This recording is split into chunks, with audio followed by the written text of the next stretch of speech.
Everyone, welcome back to my YouTube channel. इस video में देखेंगे एनसीईआरटी सार संग्रह एडिशन 2024।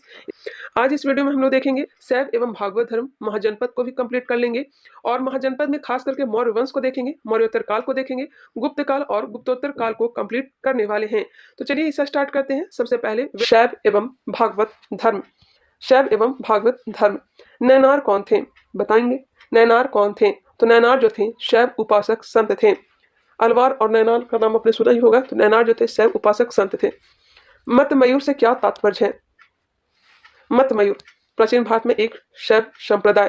त्रिमूर्ति तथा अर्धनारीश्वर की पूजा किस काल में प्रारंभ हुई? त्रिमूर्ति तथा अर्धनारीश्वर की पूजा किस काल में प्रारंभ हुई? गुप्त काल में।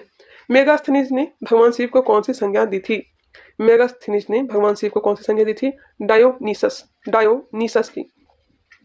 जैन ग्रंथ उत्तराध्ययन सूत्र में वासुदेव का संबंध किस जैन तीर्थंकर से बताया गया है? जैन ग्रंथ उत्तराध्ययन सूत्र में वासुदेव का संबंध किस जैन तीर्थंकर से बताया गया है? अरिस्टेनेमी। लिंग पूजा का प्रथम स्पष्ट उल्लेख किस पुराण में मिलता है? मिलता है मत्स्य पुराण में। आगे दिया गया है अथर्ववेद एवं श्वेताश्वर उपनिषद में शिव का एक नाम महादेव मिलता है। शिव की प्राचीनतम मूर्ति पहली शताब्दी ईस्वी की मद्रास के निकट रेनीगुंटा में सिद्ध गुंडी मलम लिंग रूप में प्राप्त हुई है। एक बार फिर से आप लोग देख लेंगे। अर्धनारीश्वर मूर्ति में आधे शिव तथा आधी पार्वती किसके प्रतीक हैं? तो यह प्रतीक है देव और उसकी शक्ति के योग का। अर्धनारीश्वर मूर्ति में आधे शिव तथा आधी पार्वती किसके प्रतीक हैं? तो देव और उसकी शक्ति के योग का। दक्षिण भारत में शैव आंदोलन में किसकी प्रमुख भूमिका थी? तो यह भूमिका थी नैनार संतों की। नैनार संतों की। नैनार संतों की संख्या कितनी थी? तो 63 थी। कितनी? 63।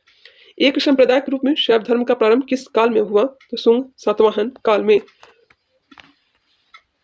नेक्स्ट दिया गया प्रमुख दर्शन व प्रतिपादक। साख्य दर्शन। साख्य दर्शन इसका आधार ग्रंथ जो है साख्य सूत्र है। न्याय दर्शन का न्याय सूत्र है। योग दर्शन का योग सूत्र। वैशेषिक दर्शन का वैशेषिक सूत्र। मीमांसा पूर्व मीमांसा सूत्र का अभ्युदांत का ब्रह्म सूत्र। चलिए अब याद कर लेते हैं। ज्यादा इंपॉर्टेंट या था नहीं लेकिन ये इंपॉर्टेंट है। साख्य दर्शन के प्रतिपादक कपिल मुनि। शाक्य दर्शन के प्रतिपादक कौन है? कपिल मुनि है। न्याय दर्शन के प्रतिपादक गौतम। अश्वपाद गौतम है। वो गौतम नहीं, बौद्ध धर्म वाले गौतम नहीं, कोई और। नेक्स्ट है योग दर्शन, इसके पतंजलि हो जाएंगे प्रतिपादक। वैशेषिक दर्शन कनाद या फिर उलूक। पूर्व मीमांसा जैमिनी। उत्तर मीमांसा बादरायण या फिर इसी को वेदांत कहते हैं तो बादरायण। चलिए आगे बढ़ते हैं। इसे याद आप लोग कर लेंगे। संप्रदाय और संस्थापक दिया गया है जैसे कि आजीवक संप्रदाय संस्थापक कौन थे? तो मखली पुत्र गोसाल थे। आजीवक संप्रदाय संस्थापक कौन थे? तो मखली पुत्र गोसाल थे। नेक्स्ट दिया गया है घोर अक्रियावादी। घोर अक्रियावादी संप्रदाय संस्थापक थे पूरन कश्यप। घोर अक्रियावादी पूरन कश्यप। यदृच्छावाद आचार्य अजित केसकाम्बलिन। आचार्य अजित केसकाम्बलिन। भौतिकवादी पंकुत कंचायन। अनिश्चयवादी संजय वेठली पुत्र। एक बार फिर से याद कर लेते हैं, थोड़ा सा मुझे भी नया नया लग रहा है। आजीवक संप्रदाय संस्थापक थे मखली पुत्र गोसाल, या तो इजी है। घोर अक्रियावादी पूरन कश्यप, यह भी इजी है। नेक्स्ट दिया गया अदृच्छावाद आचार्य अजित केसकाम्बलिन और भौतिकवादी पखुद कंचायन, यह भी इजी है।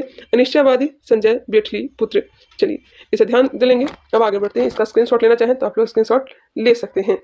चलिए मैंने भी स्क्रीनशॉट ले लिया। भागवत धर्म का प्रवर्तक किससे माना जाता है? भागवत धर्म का प्रवर्तक किसे माना जाता है? तो कृष्ण को। किस ग्रंथ में सर्वप्रथम देवकी के पुत्र कृष्ण का वर्णन किया गया है? तो किया गया है छांदोग्य उपनिषद में। भागवत संप्रदाय के विकास का श्रेय किन शासकों को दिया जाता है? भागवत संप्रदाय के विकास का श्रेय किन शासकों को दिया जाता है? तो गुप्त शासकों को। हेलियोडोरस तक्षशिला का निवासी था। हेलियोडोरस जो था तक्षशिला का निवासी था तथा उसके वेशनगर अभिलेख से वासुदेव के संबंध में वर्णन मिलता है। आगे है कर्म का सिद्धांत किस दर्शन से संबंधित है? कर्म का सिद्धांत मीमांसा से संबंधित है। अवतारवाद का सर्वप्रथम उल्लेख किस ग्रंथ में मिलता है? अवतारवाद का सर्वप्रथम उल्लेख किस ग्रंथ में मिलता है? श्रीमद् भागवत गीता में। श्रीमद् भागवत गीता में मोक्ष के साधन के रूप में धर्म, कर्म तथा भक्ति को समान महत्व दिया गया है। वह प्राचीन स्थल जहां 88,000 ऋषि मुनियों की सभा में संपूर्ण महाभारत कथा का वाचन किया गया था, यह हो जाएगा नैमिषारण्य, सीतापुर, उत्तर प्रदेश। वह प्राचीन स्थल जहां 88,000 ऋषि मुनियों की सभा में संपूर्ण महाभारत कथा का वाचन किया गया था, नैमिषारण्य, सीतापुर, उत्तर प्रदेश। भागवत संप्रदायों में भक्ति के रूपों की संख्या कितनी है? भागवत संप्रदायों में भक्ति के रूपों की संख्या कितनी है? 9। नवधा भक्ति जिसे कहते हैं। मेगास्थनीज ने कृष्ण को किस नाम से उल्लेखित किया है? तो यह उल्लेखित किया है हेराक्लीज। मोस्ट इंपॉर्टेंट, मेगास्थनीज ने कृष्ण को किस नाम से उल्लेखित किया है? तो यह हो जाएगा हेराक्लीज। दक्षिण भारत में वैष्णव मत का विस्तार किसने किया था? अलवार संतों ने। अलवार संतों ने। दक्षिण भारत में वैष्णव मत का विस्तार किसने किया था? अलवार संतों ने। नैनार शैव धर्म को मानते थे और अलवार जो है वैष्णव मत यानी वैष्णव धर्म को मानते थे। अलवार संतों की संख्या 12 मानी जाती है। इन संतों में अडाल नामक महिला संत का भी उल्लेख है, जिन्हें दक्षिण की मीरा भी कहा जाता है। अंडाल को क्या कहा जाता है? तो दक्षिण की मीरा कहा जाता है। नेक्स्ट है वयुवाद। वयुवाद किस धर्म से जुड़ा है? तो वैष्णव धर्म। वयुवाद किस धर्म से जुड़ा है? वैष्णव धर्म। गुप्त शासक चंद्रगुप्त द्वितीय ने विक्रमादित्य, विक्रमांक तथा परम भागवत आदि उपाधियां धारण की थी। गुप्त शासक चंद्रगुप्त द्वितीय ने विक्रमांक तथा परम भागवत आदि उपाधियां धारण की थी। अब हम लोग देखेंगे 6ठी सदी ईसा पूर्व की राजनीतिक दशा। अब हम लोग धीरे धीरे मौर्य काल की ओर प्रवेश करने वाले हैं। यहाँ पे हम लोग महाजनपद को कंप्लीट कर लेंगे। क्वेश्चन दिया भी गया है, प्रथम मगध साम्राज्य का उत्कर्ष किस शताब्दी में हुआ था? प्रथम मगध साम्राज्य का उत्कर्ष किस शताब्दी में हुआ था? तो ईसा पूर्व 6ठी शताब्दी में। प्रथम मगध साम्राज्य का उत्कर्ष किस शताब्दी में हुआ था? तो ईसा पूर्व 6ठी शताब्दी में। और मगध पर टोटल 7 राजवंशों ने शासन किया था, जिसका ट्रिक हमने कई बार बताया भी है। हसीन, मशूक, शाह। हसीन, मशूक, शाह। हर्यक वंश, शिशुनाग वंश, नंद वंश, मौर्य वंश, शुंग वंश, कण्व वंश और शातवाहन वंश। हाल ही में बिहार द्रोह में पूछा भी गया कि शुंग वंश के बाद किस शासन काल, कौन सा शासन काल आया था? तो कण्व वंश आया था। नेक्स्ट है मगध साम्राज्य का वास्तविक संस्थापक कौन था? तो बिंबिसार था, लगभग 544 से 549 ईसा पूर्व। गोदावरी नदी के तट पर स्थित महाजनपद का क्या नाम था? तो एकमात्र महाजनपद जो कि दक्षिण भारत में स्थित था, इसका नाम है अस्मक। अस्मक। इसकी राजधानी कहाँ थी? तो यह थी पोतन। नंद वंश के पश्चात मगध पर किस राजवंश ने शासन किया था? तो मौर्य वंश ने। पाटलिपुत्र को किस शासक ने सर्वप्रथम अपनी राजधानी बनाया? उदयन ने। उदयन वासुदेवदत्ता की कहानी किस स्थान विशेष से संबंधित है? तो हो जाएगा उज्जैन। सिकंदर के आक्रमण के समय उत्तर भारत में नंद वंश के शासक घनानंद का शासन था। सिकंदर ने 326 ईसा पूर्व में भारत पर आक्रमण किया था। उस समय घनानंद का शासन था। गौतम बुद्ध के समय का प्रसिद्ध वैद्य जीवक को किसने अपने दरबार में स्थान प्रदान किया था? जीवक जो था यह बिंबिसार के दरबार में रहता था। प्राचीन स्थान श्रावस्ती का नगर विन्यास किस आकृति का है? अर्धचंद्राकार। प्राचीन स्थान श्रावस्ती का नगर विन्यास किस आकृति का है? अर्धचंद्राकार। मगध के किस शासक ने राज्यारोहण के लिए अपने पिता की हत्या की एवं स्वयं भी अपने पुत्र द्वारा मारा गया था? तो यह अजातशत्रु। अजातशत्रु ने अपने पिता बिंबिसार की हत्या की थी और अजातशत्रु का जो पुत्र था उदयन, उसने अजातशत्रु की भी हत्या कर दी थी। इस कारण से हर्यक वंश को पितृहंता वंश भी कहा जाता है। सिकंदर एवं पोरस की सेनाओं के मध्य किस नदी के तट पर युद्ध हुआ था? यह हुआ था झेलम नदी के तट पर। किस शासक को परशुराम का दूसरा अवतार कहा जाता है? तो महापद्मा नंद को, जिन्होंने नंद वंश की स्थापना की थी। हर्यक वंश का अंतिम शासक कौन था? तो नागदशक था। आगे 16 महाजनपद का नाम दिया गया है, इसके साथ ही इसकी राजधानी भी दिया गया है। इसे याद रखेंगे। सबसे पहले अंग की राजधानी चंपा, जो कि वर्तमान में बिहार में स्थित है, और यह जो क्षेत्र है भागलपुर मुंगेर वाला क्षेत्र है।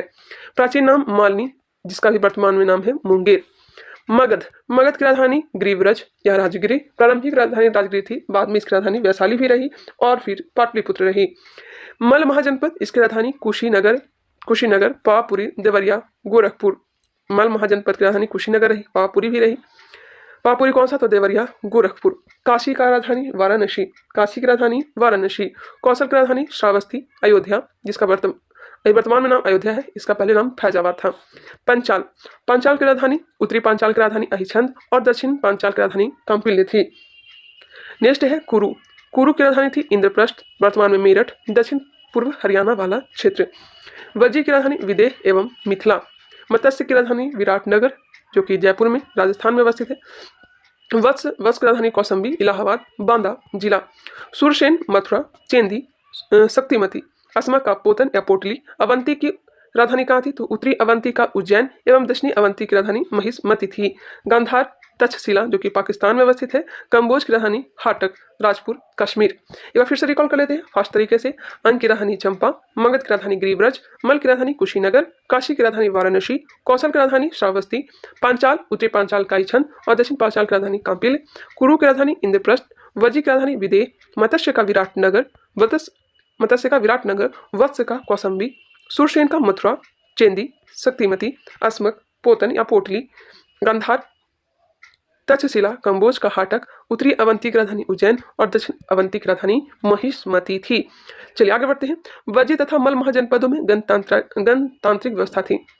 वज्जी और मल महाजनपदों में गणतांत्रिक व्यवस्था थी। उज्जैन का प्राचीनतम नाम क्या था? उज्जैन का प्राचीनतम नाम जो था यह अवंतिका था। अवंतिका। सिकंदर की मृत्यु कहाँ हुई थी? तो बेबीलोन में हुई थी। कब हुई थी? 323 ईसा पूर्व में। ग्रीक लेखकों ने किस शासक का उल्लेख अग्रमीज एवं जैंद्रेमीज नाम से किया है? अग्रमीज एवं जैंद्रेमीज के नाम से किया है तो घनानंद का। युद्ध में रथ मुसल और महाशिला कंटक नामक हथियारों का प्रयोग करने वाला शासक कौन था? तो अजातशत्रु था। अजातशत्रु था। नेक्स्ट दिया गया सिकंदर के समकालीन यूनानी लेखकों का विवरण। अरिस्टोब्यूलस इसका समय काल है 327 से 326 ईसा पूर्व। इसकी प्रमुख रचना है युद्ध का इतिहास और साक्ष्य है एरियन व प्लूटार्क ने अपनी रचनाओं का आधार बताया था। ओनोसिक्रेटस 327 से 326 ईसा पूर्व का ही काल है। यह सिकंदर की जीवनी लिखा और यह जहाजी बेड़े का चालक था। ओनोसिक्रेटिस क्या था? तो जहाजी बेड़े का चालक था। नेक्स्ट नाम दिया गया निरियाकस। इसका समय काल 327 से 326 ईसा पूर्व में है। अस्टेबो व एरियन का विवरण और यह सिकंदर के जहाजी बेड़े का एडमिरल था, सेनापति था। नेक्स्ट है बौद्ध ग्रंथ अंगुत्तर निकाय। जैन ग्रंथ भगवती सूत्र में 16 महाजनपदों का उल्लेख मिलता है। पहले हमने बता दिया था। अब हम लोग चल रहे हैं मौर्य साम्राज्य की ओर। और मौर्य साम्राज्य में बिहार से रिलेटेड जितना भी एग्जाम हो, चाहे कोई भी एग्जाम हो, मौर्य साम्राज्य से तो एग्जाम में क्वेश्चन पूछे ही जाते हैं। और खास करके बात की जाए तो बिहार में। चलिए इसे स्टार्ट करते हैं। हर्यक वंश, शिशुनाग वंश, नंद वंश, उसके बाद मौर्य वंश। क्वेश्चन दिया गया है बृहत स्तर पर केंद्रित प्रथम भारतीय साम्राज्य स्थापित किया गया था चंद्रगुप्त मौर्य द्वारा। बृहत स्तर पर केंद्रित प्रथम भारतीय साम्राज्य स्थापित किया गया था चंद्रगुप्त मौर्य द्वारा। चाणक्य का एक अन्य नाम क्या था? तो विष्णुगुप्त था। चाणक्य का नाम था विष्णुगुप्त। कौटिल्य था जो प्रारंभ में घननंद के दरबार में रहते थे, बाद में निष्कासित कर देने के बाद चंद्रगुप्त मौर्य के दरबार में ये रहते थे। सेंड्रोकोटस नाम से चंद्रगुप्त मौर्य की पहचान किसने की? तो विलियम जोन्स ने। चंद्रगुप्त मौर्य का विशिष्ट रूप से वर्णन किसके ग्रंथ में मिलता है? तो विशाख दत्त। कौटिल्य द्वारा अर्थशास्त्र शासन के सिद्धांतों से संबंधित पुस्तक है जिसमें मुख्य रूप से राजनीतिक एवं आर्थिक नीतियों पर प्रकाश डाला गया है। अर्थशास्त्र बुक में राजनीतिक एवं आर्थिक नीतियों पर प्रकाश डाला गया है। बुलंदी बाग नामक प्राचीन स्थान कहाँ स्थित था? बुलंदी बाग नामक प्राचीन स्थान कहाँ स्थित था? तो पाटलिपुत्र में। मैकियावेली के प्रसिद्ध ग्रंथ द प्रिंस की तुलना किससे की जा सकती है? द प्रिंस की तुलना कौटिल्य के अर्थशास्त्र से। पाटलिपुत्र में स्थित चंद्रगुप्त का महल मुख्यतः किससे निर्मित था? तो लकड़ी का। सेलुकस जिसे अलेक्जेंडर द्वारा सिंध एवं अफगानिस्तान का प्रशासक नियुक्त किया गया था को किस भारतीय राजा ने पराजित किया था? चंद्रगुप्त मौर्य ने। नेक्स्ट है बिंदुसार ने मैत्रीपूर्ण पत्र व्यवहार में सीरिया के शासक एंटियोकस से 3 वस्तुएं मीठी मंदिरा यानी मीठी शराब, सूखी अंजीर, एक दार्शनिक की मांग की थी। दार्शनिक को छोड़कर अन्य वस्तुओं को एंटियोकस ने बिंदुसार के पास भेजा था। ध्यान रखेंगे दार्शनिक को नहीं भेजा था। कुम्भरार नामक स्थल किस प्राचीन नगर के अवशेष प्राप्त हुए हैं? कुम्भरार जो है पाटलिपुत्र से प्राप्त हुए हैं और यह जो है चंद्रगुप्त मौर्य का जो राजमहल था उसी का साक्ष्य से प्राप्त हुआ है, लकड़ी का महल।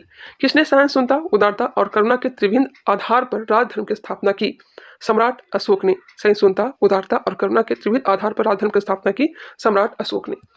सेंड्रोकोटस किनका नाम है? चंद्रगुप्त मौर्य। और सिकंदर महान की भेंट का उल्लेख किसने किया है? तो यह किया है जस्टिन ने।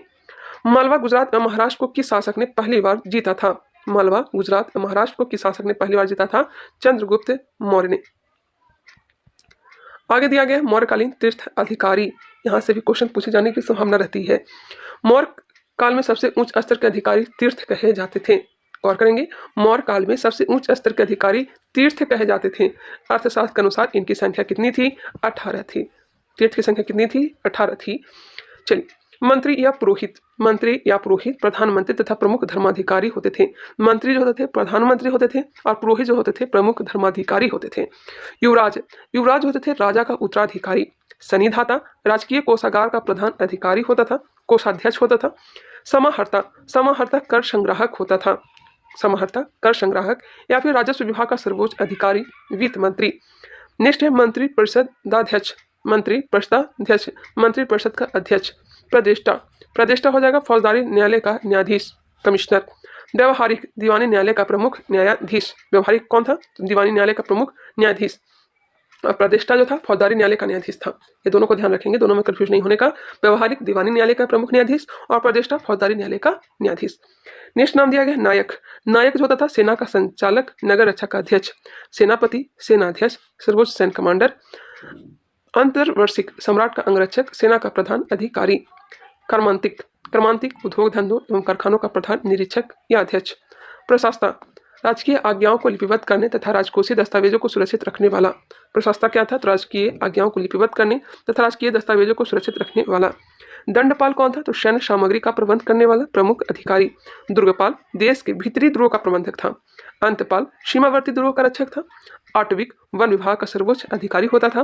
द्वारिक राजमहल का प्रबंध और देख रेख करने वाला प्रधान अधिकारी होता था। नागरिक कौन था? तो नगर का सर्वोच्च अधिकारी। चलिए एक बार स्क्रीनशॉट लेना चाहें तो ले सकते हैं, एक बार फिर से देखना चाहें तो वो भी आप लोग देख सकते हैं।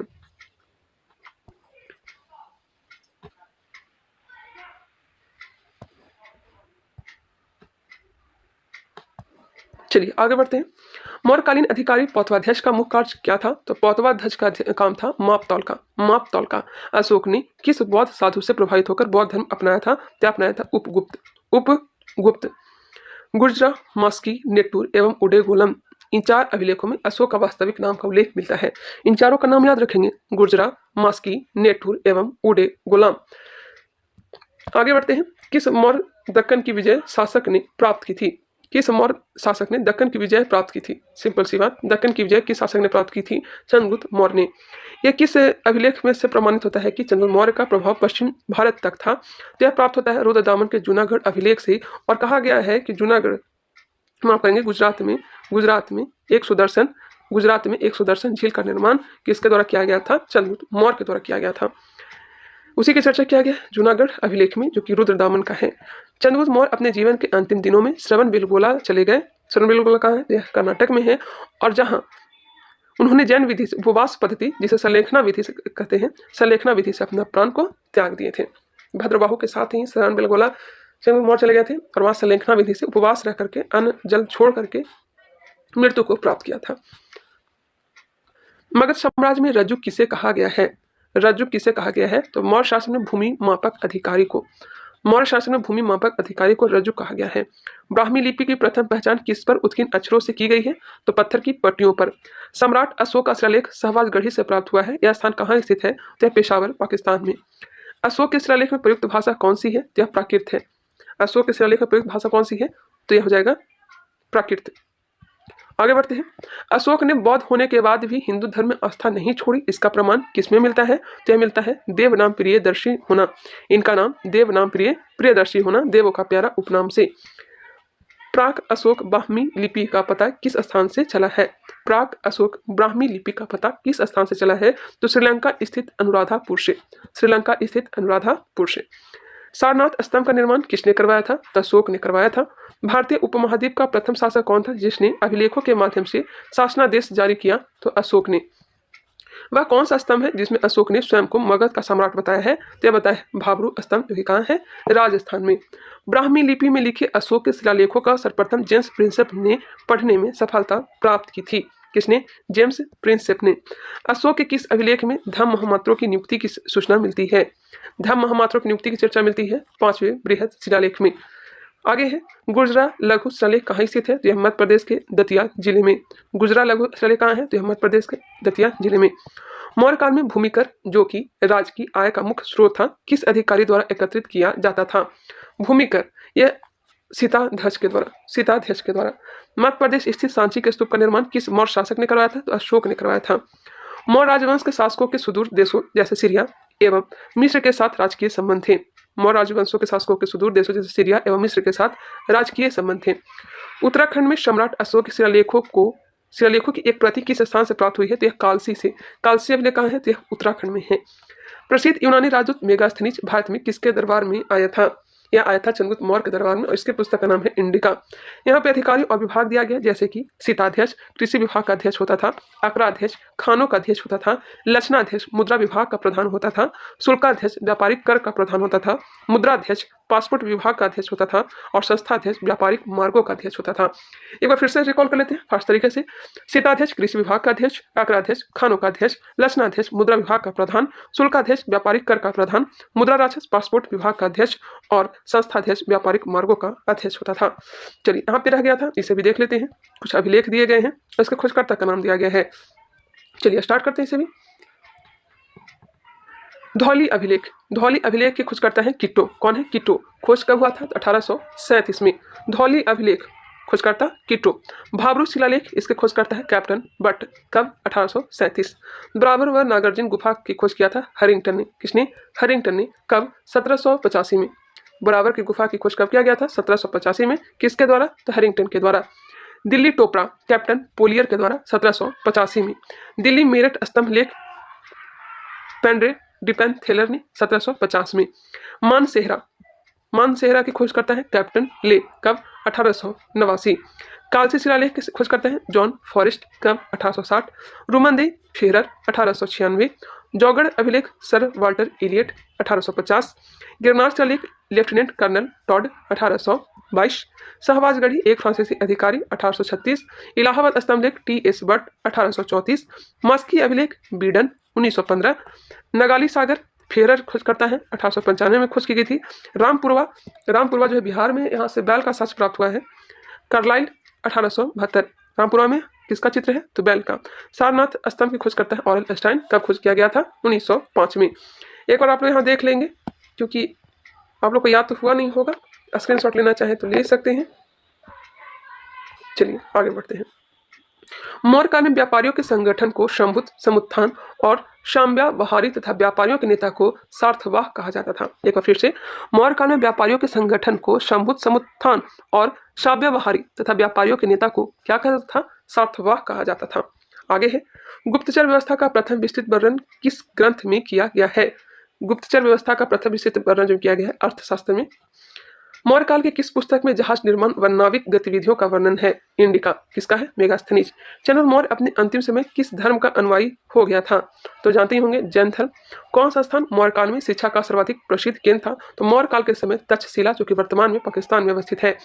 गांव के शासन को स्वायत्त शासी पंचायतों के माध्यम से संचालित करने की व्यवस्था का सूत्रपात किस वंश ने किया? तो मौर्यों ने किया। गांवों के शासन को स्वायत्त शासी पंचायतों के माध्यम से संचालित करने की व्यवस्था का सूत्रपात किस वंश ने किया? मौर्यों ने।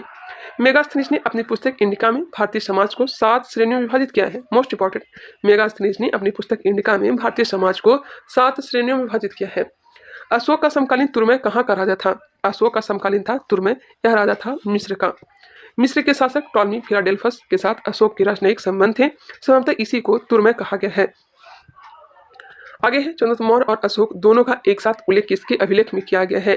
चंद्रगुप्त मौर्य और अशोक, यह किया गया है रुद्रदामन का जूनागढ़ अभिलेख। सुदर्शन झील का जो पुनर्निर्माण करवाया था अशोक ने भी करवाया था, निर्माण तो चंद्रगुप्त मौर्य ने ही करवाया था। भाग एवं बलि किसके प्रमुख स्रोत थे? ये हो जाएंगे राजस्व के स्रोत। गिरनार क्षेत्र में एक झील का निर्माण किस शासक ने करवाया था? तो चंद्रगुप्त मौर्य ने। वही है सुदर्शन झील।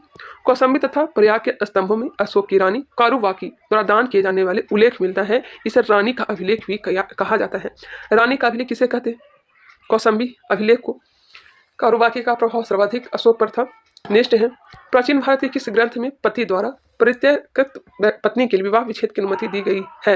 एक बार फिर से, प्राचीन भारत के किस ग्रंथ में पति द्वारा परित्यक्त पत्नी के लिए विवाह विच्छेद की अनुमति दी गई है? तो कौटिल्य के अर्थशास्त्र में। कलिंग युद्ध की विजय तथा क्षत्रियों का वर्णन अशोक के किस शिलालेख में मिलता है? तो 13वें शिलालेख में ही कलिंग युद्ध की चर्चा किया गया है।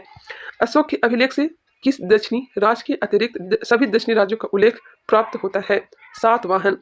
अशोक के अभिलेख से किस दक्षिणी राज्य के अतिरिक्त सभी दक्षिणी राज्यों का उल्लेख प्राप्त होता है? तो सातवाहन। अंतिम मौर्य सम्राट कौन था? तो बृहद्रथ था। मौर्यों की जल संसाधन व्यवस्था की जानकारी किस अभिलेख से प्राप्त होती है? तो रुद्रदामन का गीतनार अभिलेख से। अशोक का समकालीन मिस्र का राजा कौन था? तो एलेक्जेंडर था। एलेक्जेंडर था। अशोक ने अपने राज्याभिषेक के 8वें वर्ष 261 ईसा पूर्व में 261 ईसा पूर्व में कलिंग पर आक्रमण किया था। गद्दी पर बैठा था 269 ईसा पूर्व, आक्रमण किया था 261 ईसा पूर्व, नो डाउट। चलिए आगे बढ़ते हैं। सेल्यूकस निकेटर जिसे चंद्रगुप्त ने अफगानिस्तान प्राप्त किया था वह कहाँ का शासक था?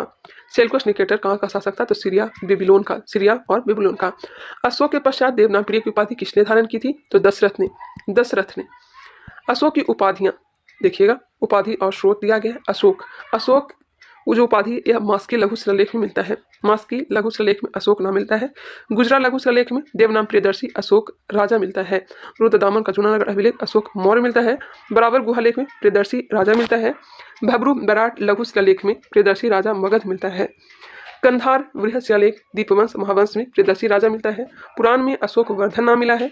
नेटुर लघु शिलालेख राजा अशोक। उदय गुलन लघु शिलालेख में राजा अशोक देवनाम प्रिय मिला है। इसे आप लोग ध्यान रखेंगे। चलिए आगे बढ़ते हैं। स्क्रीनशॉट लेना चाहें तो ले सकते हैं। चलिए नेक्स्ट है, अशोक ने अपने पिता बिंदुसार के शासनकाल में किस क्षेत्र में विद्रोह का दमन किया था? कहाँ? तो तक्षशिला। अपने ऊपर आश्रित बच्चों एवं पत्नी की समुचित व्यवस्था किए बिना भिक्षु बनने वालों के लिए किसने दंड का प्रावधान किया था? अच्छा, किसने ऊपर आश्रित बच्चों एवं पत्नी की समुचित व्यवस्था किए बिना भिक्षु बनने वालों के लिए किसने दंड का प्रावधान किया था? यह क्या था? कौटिल्य या फिर विष्णुगुप्त कह सकते हैं या फिर चाणक्य कह सकते हैं। खरोष्ठी लिपि की उत्पत्ति किससे हुई है? तो अरमाइक भाषा से जो कि दाएं से बाईं ओर खरोष्ठी लिपि लिखी जाती थी। कौटिल्य किसके प्रधानमंत्री थे? तो चंद्रगुप्त मौर्य के पश्चात भारत की उत्तर पश्चिम सीमा पर किसका अधिकार हुआ? तो बैक्ट्रियन शासकों का। मौर्य शासन व्यवस्था में रूपदर्शक नामक अधिकारी का क्या कार्य था? तो सिक्कों का परीक्षण करना। रूपदर्शक कार्य क्या था? तो सिक्कों का परीक्षण करना। वह मौर्य राजा जो अमित्रघात के नाम से जाना जाता था, कौन था? तो अमित्रघात के नाम से जाना जाता है बिंदुसार। आगे है मौर्य काल की मुद्रा। इस काल में चांदी व तांबे के सिक्कों का उल्लेख मिलता है। चांदी के सिक्कों के 4 प्रकार थे। पन्ने थे, अर्धपन्न थे, पाद थे और अष्टभाग थे। पन, अर्धपन, पाद और अष्टभाग। तांबे के सिक्कों के 4 प्रकार थे। कौन कौन सा? तो माशक, अर्धमाशक, कांकनी और अर्धकांकनी। माशक, अर्धमाशक, कांकनी और अर्धकांकनी, ये सब तांबे के सिक्के थे। आगे है मौर्योत्तर काल। मौर्योत्तर काल को भी हम लोग देख लेते हैं। हम लोग गुप्त काल को भी देखेंगे और गुप्तोत्तर काल को। इतना तक तो आज कंप्लीट करके ही रहेंगे और इसका मास्टर वीडियो भी आप लोग को उपलब्ध करवा दी जाएगी। सिमुक किस वंश का संस्थापक था? तो सातवाहन वंश का स्थापक सिमुक। आर्थ के सातवाहन राजाओं की सबसे लंबी सूची किस पुराण में मिलती है? तो मत्स्य पुराण में। सातवाहनों की राजधानी कहाँ स्थित थी? तो अमरावती। सातवाहन काल का सर्वश्रेष्ठ शासक कौन था? तो गौतमीपुत्र सातकर्णी। गौतमीपुत्र सातकर्णी ने वेनकटक स्वामी की उपाधि धारण की तथा वेनकटक नामक नगर की स्थापना की। इसे वेदों का आश्रय कहा गया है। कुषाण शासक कनिष्क का राज्याभिषेक कब हुआ? तो हुआ था 78 ईस्वी में और इन्होंने सप्त संवत को प्रारंभ किया था।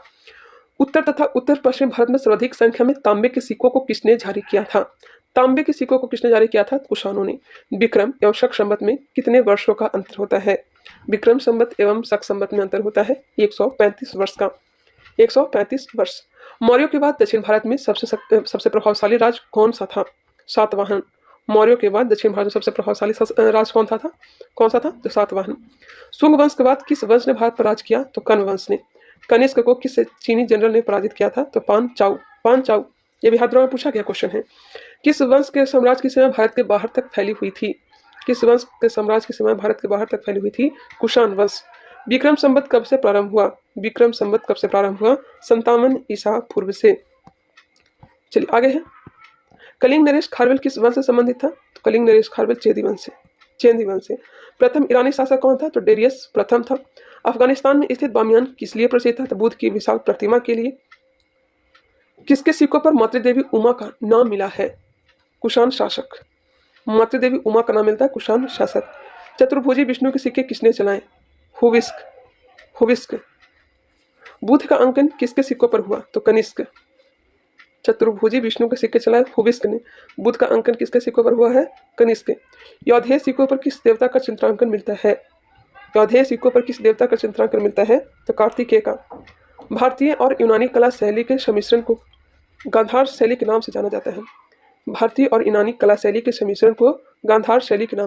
जाना जाता है।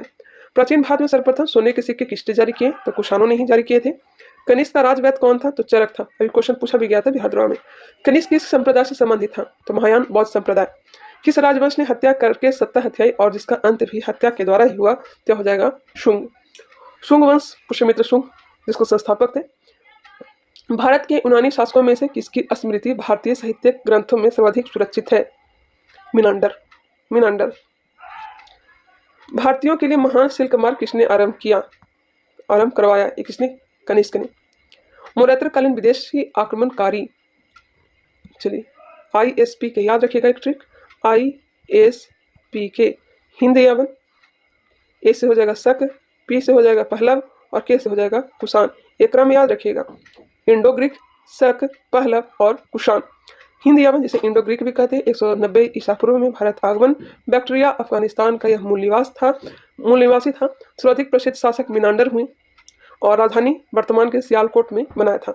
वही शक 90 ईसा पूर्व में भारत आए थे और यह मूल निवास थे सीरिया और ईरान के। और प्रसिद्ध शासक हुए नहपान, शक शासक में नहपान। और महाराष्ट्र में प्राप्त अभिलेखों तथा सातवाहनों अभिलेखों में उल्लेख मिलता है। महाराष्ट्र में प्राप्त अभिलेखों तथा सातवाहन अभिलेखों में उल्लेख मिलता है। नेक्स्ट है पहलव या फिर पार्थिलाई, या पहली सदी ईसा पूर्व के अंत में आए और यह जो मूल निवास था इनका पार्थिया या फिर ईरान था। इसमें प्रसिद्ध शासक हुए गोडो फर्निज, माफ करिएगा, गोडो फर्निज। यह राजधानी बनाया था बेग्राम अफगानिस्तान में। बड़ी संख्या में इसके सिक्के मिले हैं। कुषाण यूची कबीला से संबंधित थे। 15 ईस्वी में भारत आए थे। ये निवासी थे चीनी और तुर्किस्तान के। और प्रसिद्ध शासक हुए कनिष्क। उज्जैनी वर्तमान उज्जैन और पुरुषपुर वर्तमान पेशावर को राजधानी बनाया था। ISP के याद रखिएगा, हिंद यवन, शक, पहलव और कुषाण। सर्वप्रथम सोने के सिक्के जारी करने का श्रेय कुषाण शासक भीम कटफिसस को ही दिया जाता है। चलिए आगे बढ़ते हैं, गुप्त काल के बारे में भी जान लेते हैं। गुप्त वंश के संस्थापक कौन थे? तो श्री गुप्त थे। हालांकि वास्तविक संस्थापक चंद्रगुप्त प्रथम को माना जाता है। नगरों का क्रमिक पतन किस एक काल की महत्वपूर्ण विशेषता थी? नगरों का क्रमिक पतन किस एक काल की महत्वपूर्ण विशेषता थी? गुप्त काल की। प्राचीन भारत में किस वंश का शासनकाल स्वर्ण युग कहा जाता है? तो यह कहा गया है गुप्त वंश का। गुप्त वंश ने किस अवधि तक शासन किया था? तो 275 से 550 ईस्वी तक। 275 से लेकर के 550 ईस्वी तक। भारत का नेपोलियन समुद्रगुप्त को कहा जाता है। लिच्छवी दोहित्री समुद्रगुप्त को कहा जाता है। समुद्रगुप्त प्रथम गुप्त शासक था जिसने परम भागवत की उपाधि धारण की थी। ध्यान रखेंगे, समुद्रगुप्त प्रथम गुप्त शासक था जिसने परम भागवत की उपाधि धारण की थी। इसके बाद गुप्त शासक चंद्रगुप्त द्वितीय ने भी परम भागवत की उपाधि धारण की थी। यह क्वेश्चन जो है प्रैक्टिस सेट में आया हुआ भी था। गुप्त संवत की स्थापना किस शासक ने की थी? गुप्त संवत की स्थापना चंद्रगुप्त प्रथम ने की थी। चंद्रगुप्त प्रथम ने की थी। किस गुप्त राजा का एक अन्य नाम देवगुप्त था? देवगुप्त चंद्रगुप्त द्वितीय का नाम था। गुप्त काल में उत्तर भारतीय व्यापार किस पद्धति से संचालित होता था? ताम्रलिप्ति से। ताम्रलिप्ति से। इलाहाबाद स्तंभ अभिलेख, जिसे प्रयाग प्रशस्ति अभिलेख के नाम से जाना जाता है, जो कि समुद्रगुप्त के शासनकाल तथा सैन्य अभियान के विषय में जानकारी मिलता है। किस गुप्त शासक ने सर्वप्रथम सिक्के जारी किए थे? तो चंद्रगुप्त प्रथम ने सर्वप्रथम सिक्के जारी किए थे। दिल्ली के कुवत उल इस्लाम मस्जिद के प्रांगण में स्थित प्रसिद्ध लौह स्तंभ, आपने कभी दिल्ली आया होगा, कुतुब मीनार को देखा होगा, तो वहाँ पे आप लोग देखेंगे एक लौह स्तंभ स्थित है। इसका निर्माण किसने करवाया था? तय करवाया था चंद्रगुप्त द्वितीय या फिर चंद्रगुप्त विक्रमादित्य ने।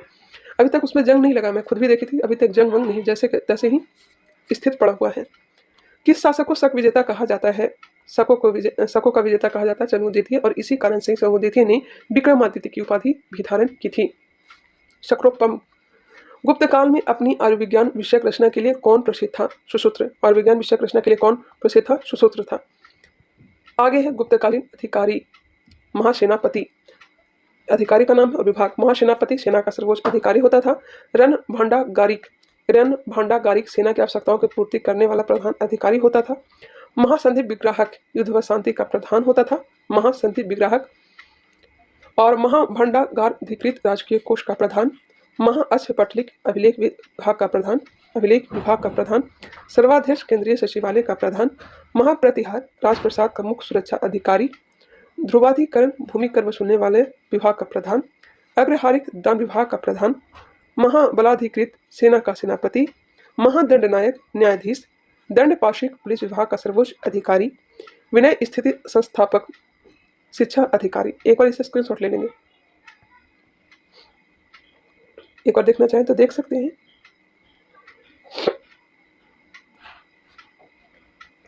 चलिए आगे बढ़ते हैं। गुप्तकालीन स्वर्ण मुद्रा को क्या कहते हैं? गुप्तकालीन स्वर्ण मुद्रा को क्या कहते हैं? तो दिनार कहते हैं। चंद्रगुप्त के नवरत्न में से कौन फलित ज्योति से संबंधित था? ये हो जाएगा छपनक। चंद्रगुप्त द्वितीय 375 से 415 ईस्वी स्वयं एक विद्वान तथा विद्वानों का आश्रयदाता था।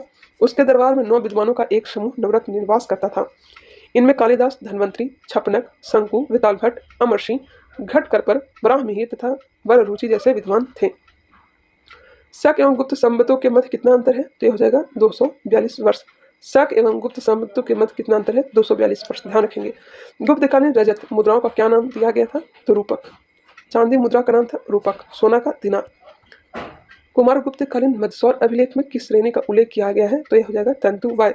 कुमारगुप्त कालीन मत्स्य अभिलेख में किस श्रेणी का उल्लेख किया गया है? तंतुवाय। लिच्छवय दोहित्र किसे कहा गया है? तो लिच्छवी दोहित्र कहा गया है समुद्रगुप्त को। मोस्ट इंपॉर्टेंट यहाँ पे कुछ पॉइंट दिया गया है। मध्य प्रदेश के रीवा जिले में स्थित सुपिया का लेख में गुप्त वंश को घटोत्कच वंश कहा गया है। मध्य प्रदेश के रीवा जिले में स्थित सुपिया का लेख में गुप्त वंश को घटोत्कच वंश कहा गया है। गुप्त काल की कृषि व्यवस्था का महत्वपूर्ण लक्षण क्या था? तो सामंतवाद का प्रारंभ। गुप्तकालीन भूमि वर्गीकरण जैसे कि क्षेत्र जो होता था खेती करने योग्य भूमि होता था, वास्तु निवास करने योग्य भूमि होता था, खिल जो भूमि कृषि योग्य नहीं होती थी उसे खिले कहा जाता था, अपृहत जंगली भूमि को अपृहत कहा जाता था और पशुओं को चरने के लिए छोड़ी गई भूमि को चारागाह कहा जाता था। किस शासक ने 4 अश्वमेध यज्ञ करवाए थे? प्रवरसेन प्रथम ने। कायस्थ शब्द का उल्लेख किस ग्रंथ में मिलता है? मुद्रा राक्षस में। मुद्रा राक्षस। ईंटों से निर्मित गुप्तकालीन मंदिर कहाँ स्थित है? तो बिठूर में है। और बिठूर कहाँ है? तो कानपुर में है। ईंटों से निर्मित गुप्तकालीन मंदिर बिठूर है। कुमारगुप्त के समय में ही मध्य भारत में रजत सिक्कों का प्रचलन हुआ। उसने महेंद्रादित्य की उपाधि धारण की थी। नालंदा विश्वविद्यालय की स्थापना कुमारगुप्त के शासनकाल में की गई थी। गुप्त काल में पैठन की प्रसिद्धि का क्या कारण था? गुप्त काल में पैठन की प्रसिद्धि का क्या कारण था? तो व्यापारिक मंडी। शतरंज का खेल भारत में गुप्त काल के दौरान प्रारंभ हुआ था, जहां इसे चतुरंग के नाम से जाना जाता था। शतरंज का खेल कहाँ प्रारंभ हुआ? तो गुप्त काल में प्रारंभ हुआ है और इसे चतुरंग के नाम से जाना जाता है। भारत से यह ईरान एवं तत्पश्चात यूरोप पहुंचा। नेक्स्ट है, गुप्त काल में किस बंदरगाह से दक्षिण पूर्व एशियाई राष्ट्रों को जहाज रवाना होते थे? ताम्रलिप्ति। किस चीनी यात्री ने गुप्त काल में भारत की दशा का वर्णन किया है? तो फायान ने। भारतीय हिंदू देवी देवताओं को समर्पित सबसे प्राचीन मंदिर किसके काल का है? तो गुप्त काल का है।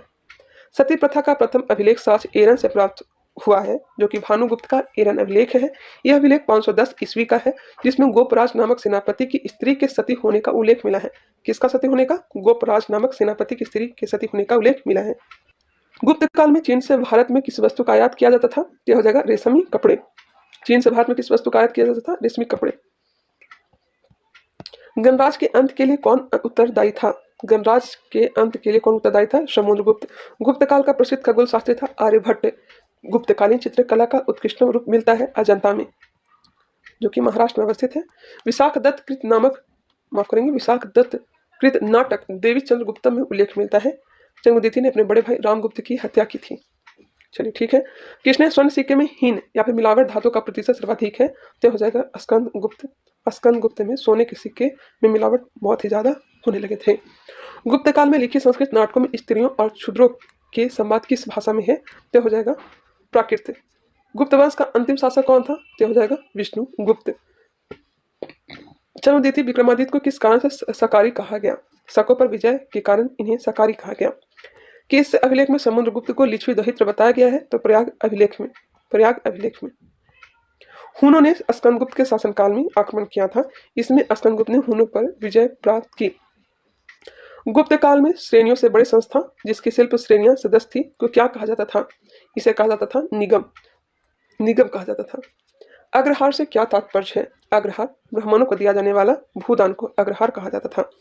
विदिशा के पास उदयगिरी बुद्ध गुफाओं का निर्माण किस काल में हुआ था? तो यह हुआ था गुप्त काल में। वराह गुहा का निर्माण किस देवता के सम्मान में कराया गया था? भगवान विष्णु। वराह गुहा का निर्माण किस देवता के सम्मान में कराया गया था? भगवान विष्णु। गुप्त साम्राज्य के समकालीन राजवंश दिया गया है। स्थापना कब हुआ और संस्थापक कौन है? चलिए इसे याद रखेंगे। वाकाटक राजवंश, संस्थापक विंध्य शक्ति 255 ईस्वी में और 330 ईस्वी में सर्वसेन। नाग राजवंश के संस्थापक थे भवनाग 305 ईस्वी और त्रैकूटक राजवंश 415 ईस्वी इंद्रदत्त। हुन राजवंश के संस्थापक थे तुर्मान 500 ईस्वी। सालकायन वंश 300 ईस्वी देववर्मन। विष्णु कुंडिन राजवंश 475 ईस्वी विक्रमिंद प्रथम। माथुर राजवंश अच्युत और शंकर बर्मन 325 और 350 में इन्होंने स्थापना किया था। कलहन के अनुसार अशोक ने अपने शासन के 7वें वर्ष में कश्मीर को जीता था तथा कश्मीर में श्रीनगर की स्थापना की थी। ध्यान रखिएगा, श्रीनगर की स्थापना किसने की थी? अशोक ने। नेक्स्ट है गुप्तोत्तर काल। अब गुप्तोत्तर काल को भी कंप्लीट कर लेते हैं और यह लास्ट टॉपिक है। उसके बाद नेक्स्ट वीडियो में हम लोग आगे बढ़ेंगे। बहुत लंबी वीडियो बन गई लेकिन कंप्लीट करना जरूरी था। गुर्जर प्रतिहार वंश की स्थापना किस शासक ने की थी? गुर्जर प्रतिहार वंश की स्थापना नागभट्ट प्रथम ने। राष्ट्रकूट साम्राज्य की स्थापना किसने की? तो दंती दुर्ग ने। गुप्तोत्तर काल में भारत में मुख्यतः किसका आयात किया जाता था? घोड़ों का। गुप्तोत्तर काल में भारत में मुख्यतः किसका आयात किया जाता था? तो घोड़ों का। मौखरी शासकों की राजधानी कहाँ स्थित थी? कन्नौज। मौखरी शासकों की राजधानी कहाँ स्थित थी? तो कन्नौज। सम्राट हर्षवर्धन ने अपने शासनकाल में कन्नौज तथा प्रयाग में 2 बौद्ध महासम्मेलनों का आयोजन किया था। नेक्स्ट है, बाल विवाह की प्रथा किसके शासनकाल में आरंभ हुई? कुषाण काल में। प्राचीन भारत में सिंचाई कर को क्या कहते हैं? यह कहते हैं विदक भागम। विदक भागम विदक भागम, याद रखिएगा, विदक भागम। थोड़ा नाम मुझे टेढ़ा लगा। चलिए आगे है, हर्ष के प्रशासन में अवंती युद्ध और शांति का अधिकारी था। हर्ष के प्रशासन में अवंती युद्ध और शांति का अधिकारी था। इसके अतिरिक्त कुछ अन्य अधिकारी निम्नवत हैं, जैसे कि सिंहनाथ सेनापति, कुंतल अश्वसेना का प्रधान, स्कंदगुप्त हस्तसेना का प्रधान, समंत महाराज नागरिक प्रशासन का प्रमुख। 3वीं शताब्दी में वारंगल किस लिए प्रसिद्ध था? वारंगल लोहे के यंत्रों उपकरण हेतु। पुराणों के अनुसार चंद्रवंशीय शासकों का मूल स्थान किसे माना जाता है? प्रतिष्ठानपुर। चंद्रवंशीय शासकों का मूल स्थान किसे माना जाता है? प्रतिष्ठानपुर। हर्षचरित नामक पुस्तक रचयिता कौन थे? तो बाणभट्ट थे। हर्ष का शासनकाल कब से कब तक था? तो 606 से 647 ईस्वी।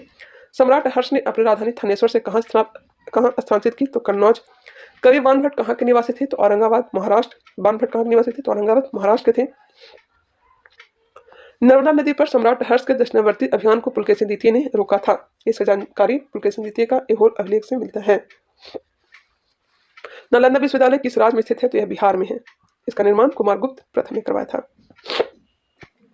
हेनसांग किस राजा के शासनकाल में भारत आया था? तो सम्राट हर्षवर्धन के समय काल में आया था, 629 से 645। भारत में नारियल की खेती कब से प्रारंभ हुआ? तो सातवाहन के काल से प्रारंभ हुआ है। कौशेय शब्द का प्रयोग किसके लिए किया गया है? तो रेशम के लिए। कौशेय शब्द का प्रयोग रेशम के लिए। गुप्तोत्तर काल में प्रमुख व्यापारिक केंद्र कहाँ था? तो कन्नौज। हेनस्वांग की भारत में यात्रा के समय सूती वस्त्रों के उत्पादन के लिए प्रसिद्ध नगर कौन सा था? तो मथुरा था। गुप्तोत्तर काल में भूमि का स्वामित्व किसके हाथ में था? तो ग्राम सभा के हाथ में था। भारत में सबसे प्राचीन विश्वविद्यालय है नालंदा विश्वविद्यालय। भीनमाल की यात्रा किस चीनी यात्री ने की थी? भीनमाल की यात्रा किस चीनी यात्री ने की थी? हेनस्वांग। चीनी यात्री इत्सिंग ने बिहार का भ्रमण किस समय में किया था? तो 675 ईस्वी में। हर्ष को 3 नाटकों प्रियदर्शिका, रत्नावली और नागरनंद के रचयिता के रूप में जाना जाता है। सही है। नालंदा विश्वविद्यालय को किसने नष्ट किया था? तो बख्तियार खिलजी ने नष्ट किया था। हर्षचरित और कादम्बरी रचना किसने किया था? तो बाणभट्ट ने किया था। किस काल में जजमानी व्यवस्था कहलाने वाली एक नए प्रकार की सामाजिक रचना का भारत में प्रसार हुआ? उत्तर गुप्त काल में। गुप्त वंश के पतन के पश्चात उत्तर भारत में बड़े भाग का पुनर्गठन किसने किया? तो हर्षवर्धन ने। चीन में दूध भेजे जाने वाले शासक कौन कौन थे? जैसे कि हर्षवर्धन पुष्यभूति वंश से, नरसिंह द्वितीय पल्लव वंश से, यशोवर्मन कन्नौज नरेश और कुलोत्तुंग प्रथम चोल वंश से। ये सब चीन में दूध भेजने वाले शासक थे। मौर्य द्वारा निर्मित सुदर्शन झील का जीर्णोद्धार शासक रुद्रदामन प्रथम ने करवाया था। चलिए हो चुका। ये वीडियो कैसा लगा कमेंट करके बताइएगा। कुछ सुधार करने की जरूरत है तो सुधार करेंगे। मिलते हैं नेक्स्ट वीडियो में, तब तक के लिए धन्यवाद। अगर वीडियो पसंद आए तो इसे लाइक करिएगा, इसे शेयर आप लोग कर सकते हैं। चलिए मिलते हैं नेक्स्ट वीडियो में, तब तक के लिए।